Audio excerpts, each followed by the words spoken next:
In a real test yesterday in China, it was shown this electric car charge its battery from 7 to 50% in 4 minutes. This is absolutely not what I personally expected to happen. I thought BYD would bring out this new technology, which is, let's face it, it's now the best in the world. It's been a while since we could say that about BYD, but kudos to BYD, they have done it. I thought this would be super expensive. I thought they'd put this technology in there. It would make sense, right? To put it in the Yangwang, their supercars, their super expensive $200,000 SUV as well. I thought that's what it would be in, but I mean, at this price, I'm shocked. I'm legitimately shocked, and I think you might be as well when you actually see what the price is for this technology. The technology is unbelievable, and this is the kind of technology where you'd say to yourself, okay, I'm going to pay for Porsche-like money, right? I'm going to pay premium BMW 7 Series money. Getting this technology, that's what you're going to pay for, right? That's what I would think. I'm thinking to myself, okay, I'm going to come along. I'm really wealthy. I've won the lottery, and I'm going to go out and buy the most, the best car that I can see. This is the kind of technology you'd want, right? In that car, you want to have the best. You want to be able to say to your mate, yeah, mate, look at this new car I've got. It's got the best, the fastest charging speed. It's got ridiculous power, and it's a 7 Series. It costs $250,000 or whatever it may be.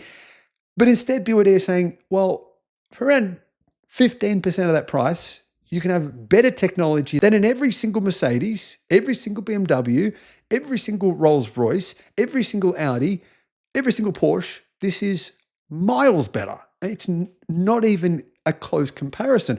I really don't understand why we're not talking about this. Why is the mainstream media ignoring the fact that the technology in all those brands I mentioned is just shithouse in comparison to what you can get for $35,000 in China? I mean, it's true. It's true.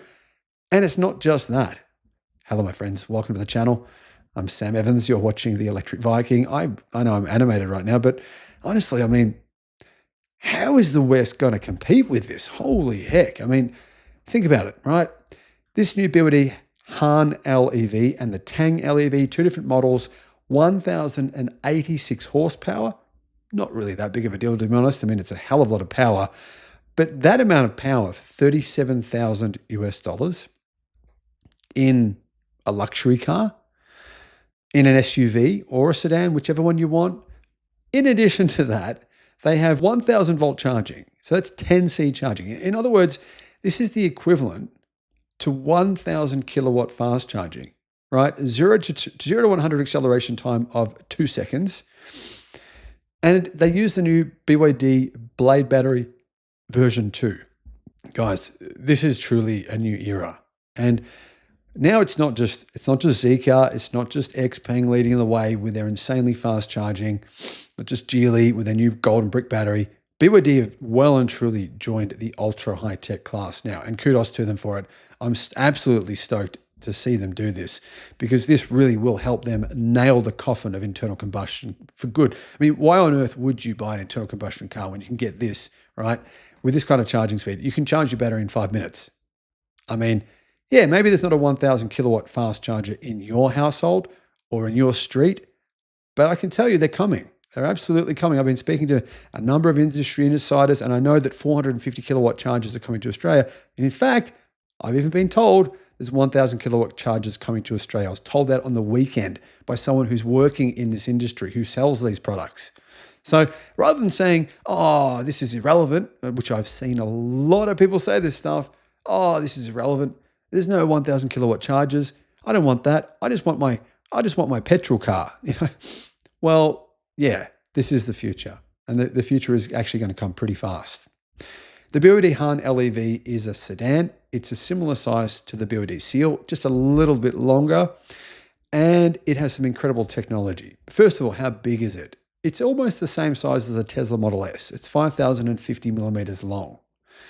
Wheelbase is around 3 meters, so it's got a pretty long wheelbase, good size on the inside, but it has a 1,000 volt, really the highest voltage EV platform in the world. By the way, I should mention Lucid say that their technology is years ahead of China. Years ahead of China. They're the best in the world is what they claim. Lucid, what's your response to this technology? I'm going to put it out there. You're saying you're better, but you're actually not.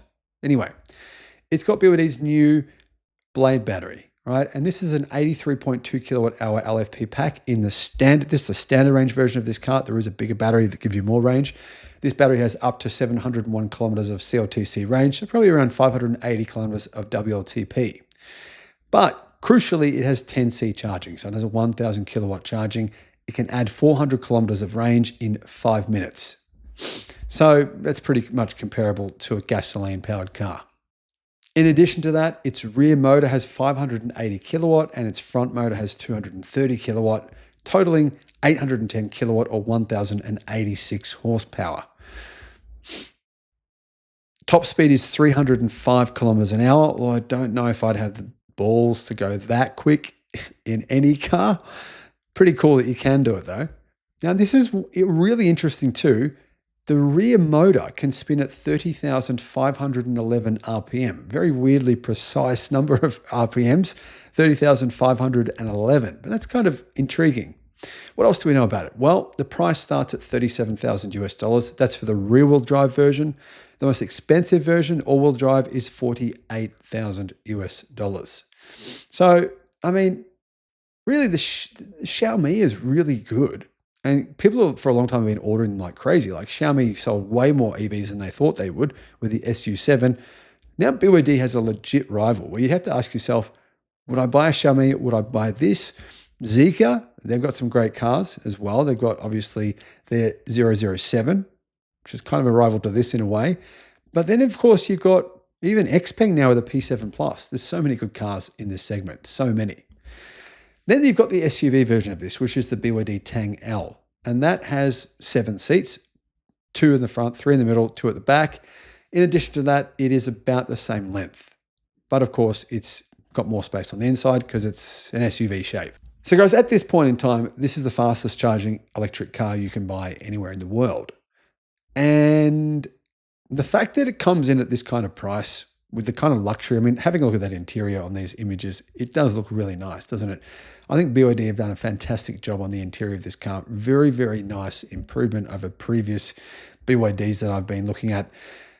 I'm shocked by this. I'm shocked by how good this is, but I shouldn't be. I mean, BYD have clearly been working hard on releasing this new platform, and I think we're going to see a lot more BYD models with this platform, but crucially for me, we're going to see a lot more BYD models with BYD's new Blade batteries. There's 2 different versions of the Blade battery that are going to be much improved over today's version. And one of those versions has this ability to have super fast charging. The other version has a very high energy density. So the version of the battery BYD have used, the Blade battery version 2 that they've used in this one, is the ultra fast charging. And I think some other models of BYD will get the long range Blade battery version. So it's going to be interesting to see how that all plays out. Let me know what your thoughts are in the comments below.